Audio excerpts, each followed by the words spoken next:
Good morning. God bless you this morning. God keep you this morning. YouTube people, and everybody, ladies and gentlemen, boys and girls, whoever decided to tune on to YouTube, God bless you. But I want to share real quickly out of First Peter chapter 5 and verse 12. It talks about suffering for being a Christian. You can suffer for being a Christian. You can suffer for being a believer also. But it says, dear friend, don't be surprised at the fiery trials you are going through, as if something strange was happening to you. Instead, be very glad, for these trials make you partners with Christ and his suffering, so that you will have the wonderful joy of seeing his glory when it is revealed to all of the world. So be happy when you are insulted for being a Christian, for then the glorious Spirit of God rests upon you. If you suffered, however, it must not be for murder, stealing, making troubles, or praying into other people's affairs. But it is, but it is no shame to suffer for being a Christian.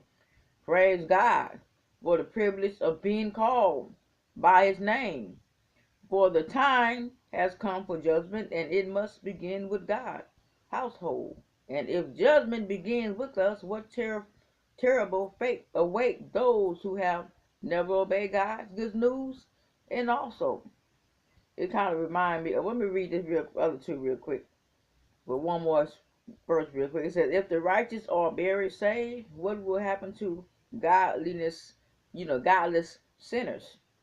And as I was reading them, I back up a little bit. You can read the good news of God and hear the good news of God, and you can know the word of God, but it's some people don't want to obey what God say do. It tell you what to do, what not to do. They want to do what they want to do on their own without God's will. And you must have God in it if you want to win it. You must go, you go through something, but you don't stop and give up. You go through it for a reason. You go through it to stay in it, or you gonna go through it to drop out. So some people they stay in it for a little while and then they want to drop out. It's like they start something they don't want to finish. No, you want to finish and do what God say do.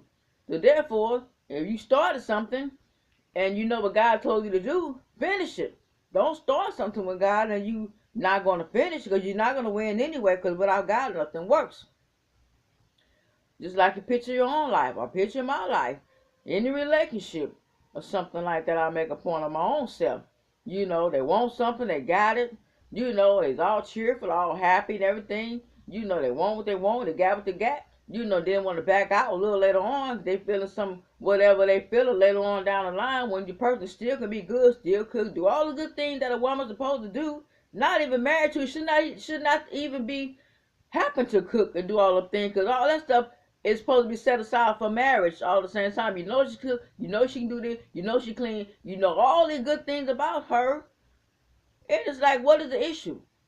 She got that part straight, because I know a lot of men that like a woman to cook. But I ain't talking about no TV, then I'm talking about really cook. Amen, somebody. But anyway, and you have all these things, and your blessings right there in front of you, but it's like, either I'm even too good for you, or you don't know what you want in life. You started it, why you won't finish? But the minute I just make myself a point, the minute I want to break it off, like, you ain't showing me no kind of affection, that you would even love me or you want to be with me, it ain't got to be no sex. The sex is for marriage. When you love God, you wait on Him, and do what He say do. The sex is for marriage. When God said, when you find a good thing, you find a good thing, you're supposed to marry. And I'm good, so what is the issue? What's holding you down? What's holding you back? You still got issues on your past or something? Still holding on to something? Apparently, because you're not letting go of something. Because when you're not letting go of something, it's hindering you from the future to move on forward. And God is not looking at the past. He's looking for the future. I'm trying to I'm talking to myself, somebody. But it's same with God. God is, the word still stands. That God don't change. That's what I love about God. That's what I love about Jesus. They don't change when man tell you something and then they want to back up on the word or something like that. They would change us. But how many of you all thank God for, because He don't change? God is today, forever, the same, way back then, now, and forevermore. He's still the same. Same guys, and the same word can bless us and keep us and change us, to a higher height and to a better level. You know, because God's ways is better than our ways, and better than the show, better than man's ways. You know, somebody come in your life, you know, and don't let me talk about marriage, but I am. I'm gonna talk about some marriage. You know, a man could be married and everything, and they can see somebody else and wish this, wish that. I wish I wasn't married with you. Oh, I would wish I was married. I'd have been with you. I would have did that. Oh, I wish back, you know, been 30 years ago. Shoot, you would have been with me. You would have been mine. Just talking, running their mouth, just talking. You know, and then it's like when that day come, because you never know what's gonna happen in life. You never know who you're gonna run into again. Then that day come, you know, they wife probably passed away or something like that, or something happened in life or something like that. You're making a point, you know, just something happened. Then you see that same person who you said you want to be with, you want to get with, you want to this with. Okay, now your wife is not here no more, you know, and you're pretending like it. You know, yeah, you know, but it wasn't all that much excitement. It was excitement at first, but it wasn't all the way excitement. All that excitement went away eventually. So like, what happened? What happened to all that good, great excitement? You know, everything just changed all of a sudden. You know, I said about a year or so, everything just changes. You know, really. But you said that woo woo woo, you know, all this kind of stuff. You know, now that you got me, you know, it's like, okay, why are you not continue to do where's all the excitement at? Why are you not continue to do your job? You know, why are you not doing what you say you was gonna do, and all the kind of stuff when you was married? You know, men's. You know, some women do that too. They run their mouth. But you know, men's I'm talking about because I'm picturing my own. So I'm telling about my own self too. You know, say these things, then you want to back down. You know, so therefore you wasn't in it in the first place. You just in it just to lust. You were just in it for the outside. But you know, when I be like telling people, you know, if a man cheat on his wife, you know, he may cheat on you too. So therefore, he cheated on his wife before. I'm being honest with you. I know who he is. He's my brother, homeboy, you know, and everything. And I knew him for 14 years. And when we got together, you know, when we got together, his wife passed away. I'm like, wow, woo, you know, sorry to hear that, you know, stuff like that. And but I'm like, when I came back from the state that I was in and come back home to California, it was like I wasn't trying to be with nobody. I'm trying to get me together. I wasn't studying no man. I wasn't studying him neither. Because if you cheat on your wife with me, you cheat on me too. Like you did your wife. You would cheat, lie, and do it with all the things that you did with your wife too. So he just kept on and kept on and kept on. So I gave him a chance. I gave him a chance. I said, my heart is not to be played with. I'm not the one. You either don't play with me, don't play with my heart. You cheated on your wife, you know, and if you cheat on me, I'm not. It's not gonna be nothing nice. And that's what I told him from the jump. So I never called him cheating and everything, but you know, when a person just lie, and you feel they got something to hide their phone all of a sudden, first they just phone with this, oh, you know, lay it on the table. Now I got to the point from the table, from always in his pocket, and then from always in his pocket, from him sleeping with the phone and under his pillow. I'm like, really? So therefore, you got something to hide. You're not relaxed. Something going on. It's somebody else or something. Something you ain't telling me. You know. So it was like from all this excitement to not excitement no more. I always want to be around him. I always just like, I always want to just spend the night with him, spend time, just cuddle up, whatever. And it's like all it just like it just disappeared. So it's like you wasn't really in the first place. And when you know that I'm spoke the word, I said what I said. I'm not the one to be played with. Don't play with me. If you're real, get real.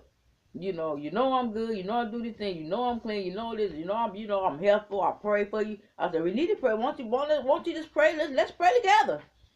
Never pray together. I would just pray. No, you said you pray separate. Pray separate. Really.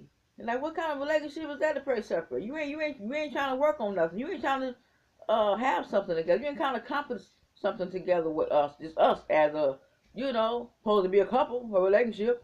So therefore, it's like a game. I'm like, really, you are too old for game. You are 65 years old now. He's 65 years old. And it's like, you're too old for games. 66, my bad. He just turned 66. And you're like, you're too old for games. Really? You got all these playing games in you. You're not real. You're not real with yourself. Who are you kidding? You're not kidding me. You know the word of God, but you're not doing what God said do. You're not like uplifting spirit, what I need in my life. You're not telling about the word of God. You're not reading what we referred to was. But all that just stop. Really. You like, do you know what you want in life? I thought you said you wanted me. You wasn't married, you wanted me. Now you got me. Now it's just like you changed. Really, I ain't changed. I'm still the same. I'm still good, still cook for them, still hook up the T-bone steak, whatever else, baked potato, whatever you want, whatever. You know, I cook, and he know I cook. You know, and a lot of women's, you know, they may not even go through. They want to spend their time and do what I want to do for a man, is especially the one that changed. And you know, a change that came upon him and everything. I'm like, really? And you watch him, all that good excitement, it's just like going away, really. So it's like, I don't know what happened. It's like, I'm empty, I'm lost, even though he put me through a lot of stuff. Even with this past relationship with his ex-wife at the time, you know, with her grandkids, with her grown kids, and all these other kids that's not even his, you know, interfering in our life, don't want him to be happy, and trying to get me out the way, put guns on me. And one of his ex-wife's grandson put a gun on me because I told my mate, don't give him no money because he's on drugs, he uses, you know, they're not giving people no more money, they're using you. And you know, and I'm telling him not to do this, so the other guy heard what I said and got mad and wanted to, you know, fight me. A youngster, my kid's age, 26, 27 years old. I'm a youngster. You know, one of them look, want to be gangbangers, one of them want to be Crips, wannabes, you know, and I'm all like, really? So, and then he tried to put a gun out on me, really? And I'm like, thinking, why the old me would have did something about that? You don't pull a gun on somebody and don't pull a trigger. So it's like the old me was to start thinking, I'm like, I got to get him before he tried that again. And if I get him, I pull a gun, it's gonna be a done deal. So therefore, it didn't happen. My daughter, she was just behind me. You know, she was behind me driving, and she followed me where I was going at his house, and she seen all this. And I didn't know she had a gun. She put a gun on. She's finna shoot him. I'm glad she didn't shoot him. I'm like, think about your kid. You got a son. I'm glad she didn't shoot him. But I thank God for the backup. But he never know who was behind me, who was coming behind me, who was there with me. That youngster, you know. And when she put that gun on him, he like, I'm sorry. I'm sorry. Just leave. Just leave. Just what you telling her, and she was telling me what happened, and I'm all like, really? So it kind of hit me for a long time. I said, you gonna allow this and still allow the boy over there? That's nothing to you. I mean, a lot of people tell you should have been gone. You should have been gone. He still allowing him over there, yeah, and all the kinds of stuff. Stole his truck, you know, many a time, and didn't do anything about him. Like, really? So it's like, why you keep allowing this? I told him, don't deal with these people a long time ago. They devil. It's the world way. We trying to stay blessed. We trying to have some stuff. We have some things in our life. You know, we don't need all this drama. You too old for all that drama. I'm too old to be going through all this. When something ain't somebody that ain't too young, if there was something to you. Somebody, if they was the real kinfolk, but he's not. So therefore, he kept on doing. He wound up got fed up, stole the truck for the last time, and he wound up pressing charges. You know, calling the police, whatever. You know, reporting them. So therefore, he got locked up, but he didn't go to court. You know, you supposed to go to court. You want to press charges, go to court. But he didn't go, so therefore he only did, 3 months? 3 months to be out pretty soon. So, but the main thing is, he started something he didn't want to finish. So I know God got something better for me. I don't know who or what or who or when. But I know I had a feeling somebody been watching me. And all I'm going to do, I'm just going to be ready. So when that time hits, when that time comes, I'm going to be gone. I'm going to be gone because I don't deserve what I've been through. Hey, man, I don't deserve what I've been through with nobody. And with him neither. Anyway, God bless you all. Thank you for watching and listening to me. I just wanted to share that with you all. Like every time I tend to go to tent my church, somebody's always watching. It's like somebody wants me, but they see me and him together, but it's not like, it is not what you think. You see it, but it's not what you think. It's not real. One guy asked me, one of the ushers, he said, is that real? I said, no, it's not real. Do you see us together like this? No, it ain't real. I ain't married. I had a ring on, a friendship ring on, but I took it off. My ex-boyfriend, you know, a good friend, but he's not no longer on this earth. So I took the ring off and it fell under my bed, so I didn't even try to look for it. It was just a ring.